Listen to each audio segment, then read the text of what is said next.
An Apple Maps versus Google Waze showdown. This is MacVoices. This edition of MacVoices is supported by Incogni. Don't let companies exploit your personal information. Visit incogni.com/MacVoices and find out how to protect yourself. Welcome to MacVoices. This is the talk of the Apple community, and I'm Chuck Joyner.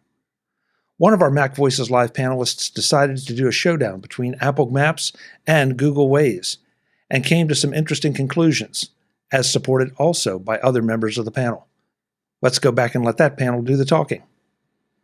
Mark, since you're rolling, I'm going to let you keep on rolling, because you did a tease in our Slack that you did a side-by-side comparison of Apple Maps and Google Waze in a recent trip.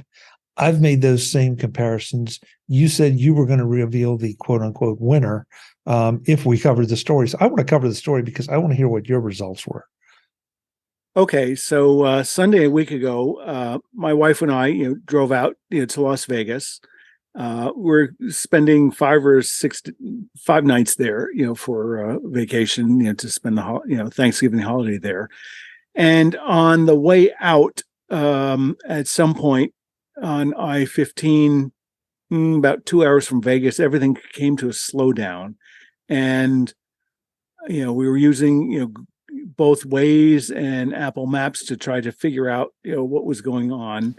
We're getting a little bit more insightful information from Apple Maps about overall times and directions and alternate paths. From Google Waze, we're getting a lot more information, current status information about, there's a vehicle broken down, or here there's a police department, there's a police car there, and pops up a menu, confirm or denies the car's still there.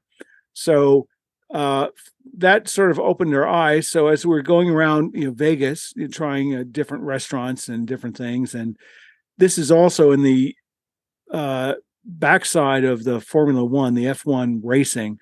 So a lot of the strip and other streets were, blocked off or having terrible traffic things. So, if we go out to a restaurant, I'd open Apple Maps on mine. She would open Waze on hers. And ultimately, the conclusion was that for city driving, Apple Maps would show you street lights, so you could, look and plan. Okay, well, we need to go down, and 3 stoplights, we need to make a left. Waze did not provide any of that information.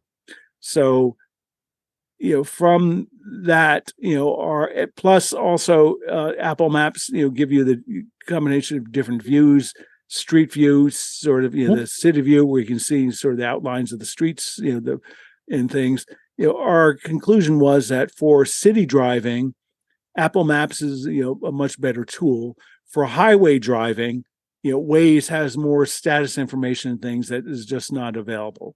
So, I guess the recommendation depends on the nature of your driving. But if you're driving in an urban area, the ability to see street lights and plan your route, the Apple Maps is a better alternative. Mm-hmm. Mark, that's really interesting, because I can honestly say that I don't use Waze or Apple Maps or much of anything for in-city driving. At least I've never really thought about the fact that I might do it. I might end up in the city, but usually mine is for highway driving.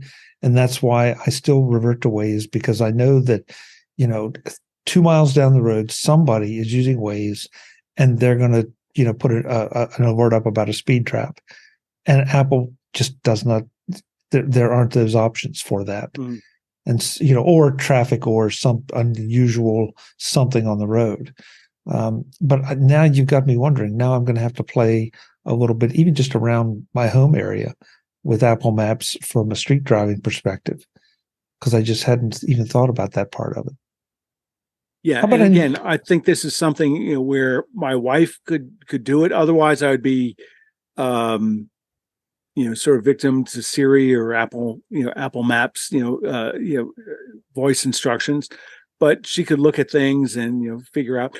So this was especially useful for us, in Vegas, because through a combination of streets that were closed due to the F1 race that they were had concluded a day before we got there, plus all sorts of streets and other construction, it was much better, useful to be able to see, okay, well, how many streetlights are there? And, some of the stuff, it just gave really dopey instructions. Not so much that they were wrong. It's just that they did not, account for the fact that streets, all over the place of the strip, as well as, on either side, were closed, as a result of, changes they made for the Formula One race. But I do know that in my own use, sometimes I'll use Waze to understand, well, this traffic is slow. This is not normal. Why is this? And Waze will give a reason. There's a construction or a cop car or something going on, whereas Apple Maps just shows you it's just slow. So I wouldn't go anywhere. I wouldn't recommend that anyone just devote themselves exclusively to one. But I think for in-city driving in a locale you're not familiar with, I think I would give the edge right now to Apple Maps.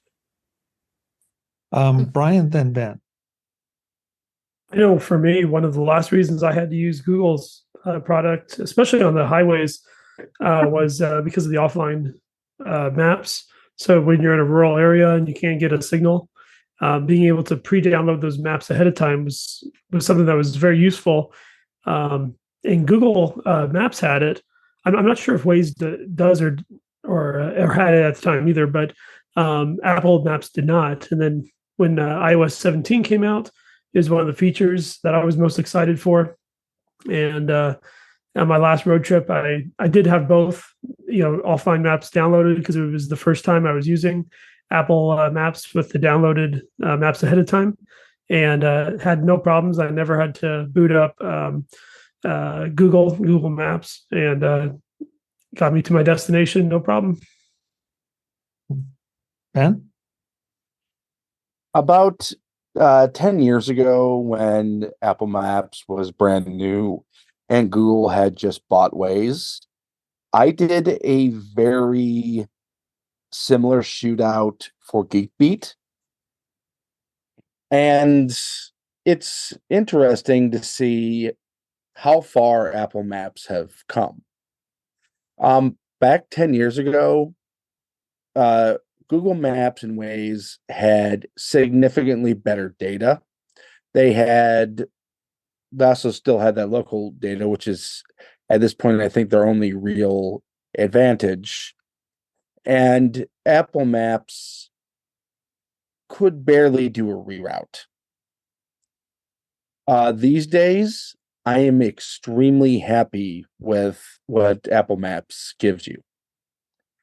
It's the reroute problem is since gone. The data, the traffic data or the route data is outstanding.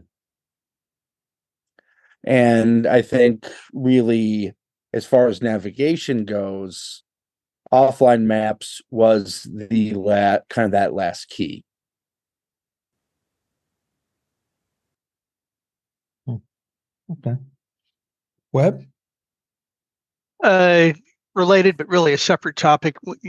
A couple 3 weeks ago on the show, we were talking about these artificial intelligence tools, ChatGPT and the like. And I don't want to go down that path again, but I just thought it was interesting as I was thinking about it. Wasn't the way that mapping works? Isn't that kind of the I'm going to say the original, one of the first uses of AI when it's trying to figure out how to get you from point A to point B, and sometimes if it's really sophisticated, get you around different traffic congestion areas, and so on and so forth. That was my only point. Just it's kind of the good example of what AI can do. So that's it. That's all I was trying to make. Well, yeah, I had not thought about it in those terms, but I think you're absolutely right. And now you have to wonder if that is why we're seeing so many of these get so much better. Yeah. Not just with what Jim was saying with the sophistication of the views and all the additional information, but just the fact that now, I mean, it's almost terrifying that I can start to drive from here and drive to Massachusetts. And if I take into account any stops that I have to make, it hits it within 3 to 5 minutes. Yeah. I mean, it's borderline. Really, who was it? Barry was making a joke in the chat room about, well, if you just drive the speed limit, you don't have to worry about it. But it seems to take into account everything and can boil it down that quick, for a 7 or 8, 9 hour drive, depending on where I'm leaving from and where I'm going to in Massachusetts, that it hits it that close, unless I take detours or stop for a rest stop or food or something, that there's no point in speeding because it's not going to save me 3 minutes. Yeah. I had a 90-minute commute last year, and Apple Maps would routinely get me within a minute of my job site, driving 75 miles. It was uncanny. Yeah. And we just take that for granted now. Mm-hmm. So, this edition of MacVoices is supported by Incogni. Don't let companies exploit your personal information. Visit incogni.com/MacVoices and find out how to protect yourself. Incogni's mission is to help you take back control of your data privacy. Data brokers collect your personal information and/or sell it to other companies with just a few clicks of the mouse. Incogni wants to help you take back your data just as easily. They deal with data brokers on your behalf so that you don't have to spend hundreds of hours jumping through hoops. Now, in just 3 easy steps, you can fight back. First, create an account with Incogni and tell them whose personal data they will be removing.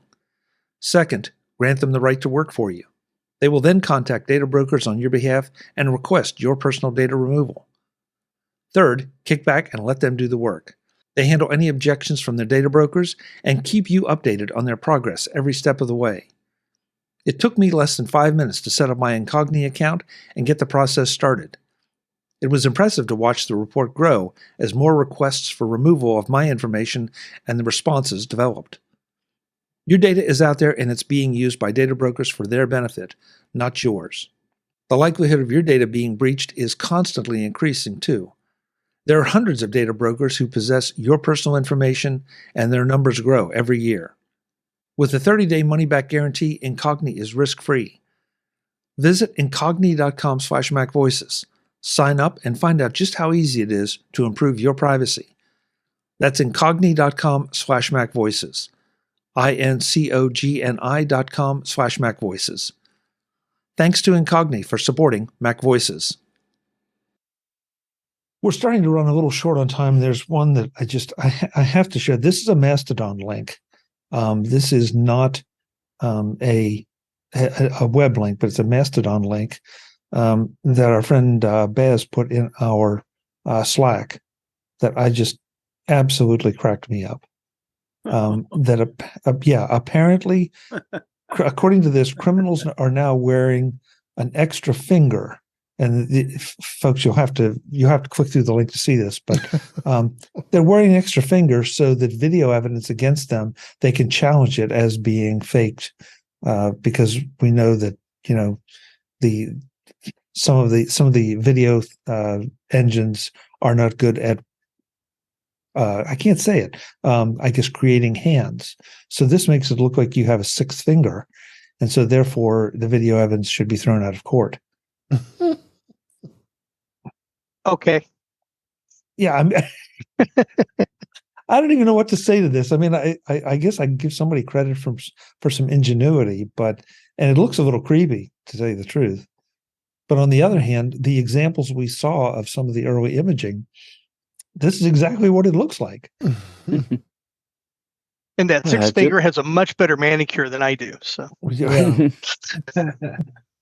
Yeah, just imagine if criminals put the same kind of effort into something useful as they do finding ways to get around. get themselves out of jail. That's a great comment, Ben. I agree. I give somebody credit for thinking kind of outside the box, but why? Why would you?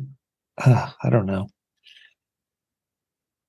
Well, guys, thank you. This has been a great discussion. I know we spent quite a bit of time on the Goldman discussion, but I think it's important, as especially since this was breaking news. I'm glad we got everybody into it.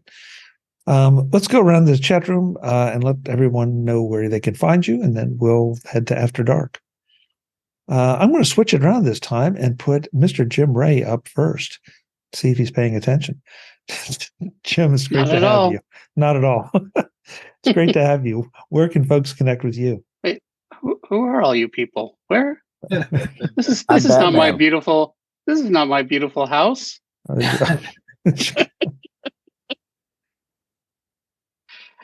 Hi there. You can contact me on the tubes at provue.com, PROVUE.com, and on the specific Mastodon tubes at provuejim at techhub.social. Thank you, Jim. Good to have you. Mr. Fuccio, thank you for your experimentation and your opinions. Where can folks connect with you? X at MARKFUCCIO. Short and sweet. Thank you, bet. sir. Mr. Roethig, Father Roethig, Brother Roethig, I don't know what. Where can folks connect with you? Well, Chuck, you can find me at Ben Roethig on social media. You can find my writings on roethig.tech. I'm actually working on something right now that might prove a little bit controversial. On Thursdays, you can find me on that David Ginsburg guy in the Corner of the Angels show, In Touch with iOS. Thursday and Friday, you can find me on the British Tech Network.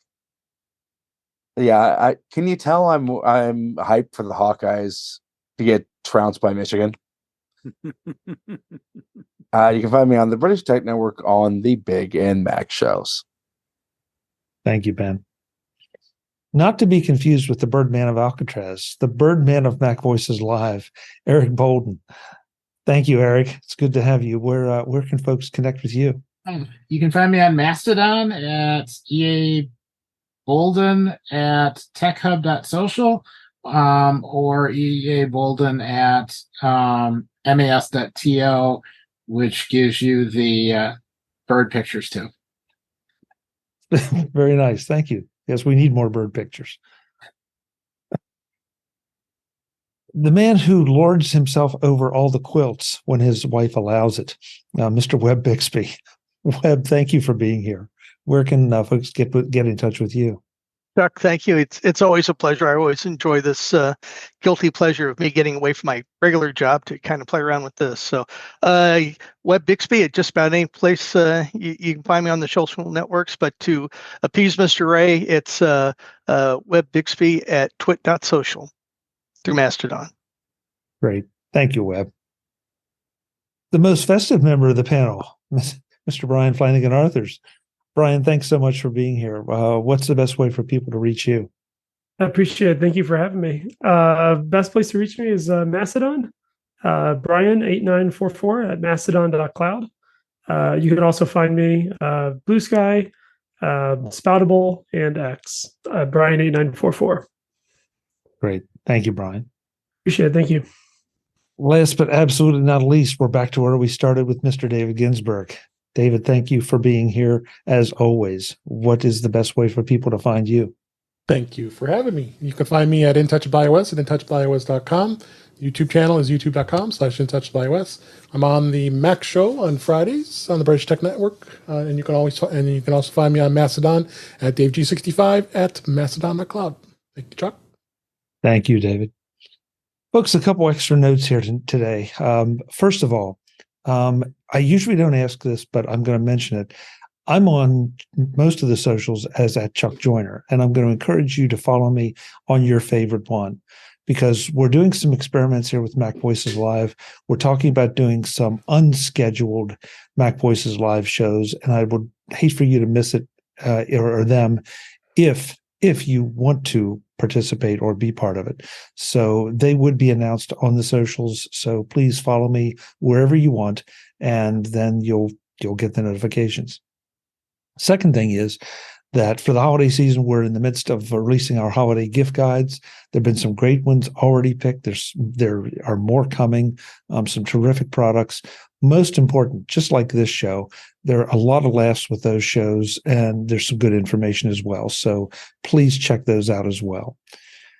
We do this every Tuesday night at 8 p.m. Eastern, 5 p.m. Pacific, right here on YouTube at youtube.com/MacVoicesTV. We'd love to have you join us. We've had some great participation tonight by the chat room. Thank you so much, guys. Always appreciate it, and always great to see you. We will see you later on the next edition of MacVoices. As always, thanks for watching. Visit MacVoices.com for show notes and to connect with Chuck on social media. Get involved in our Facebook group or like our Facebook page, and get more out of your Apple tech with MacVoices Magazine, free on Flipboard and on the web. And if you find value in it all, consider supporting us through either our Patreon campaign at patreon.com/MacVoices or making a one-time donation via the PayPal link on our front page and in the show notes of each episode. You will join these fine people who help bring you MacVoices each month.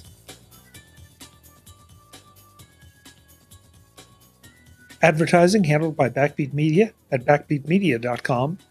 Bandwidth provided by CashFly at cashfly.com.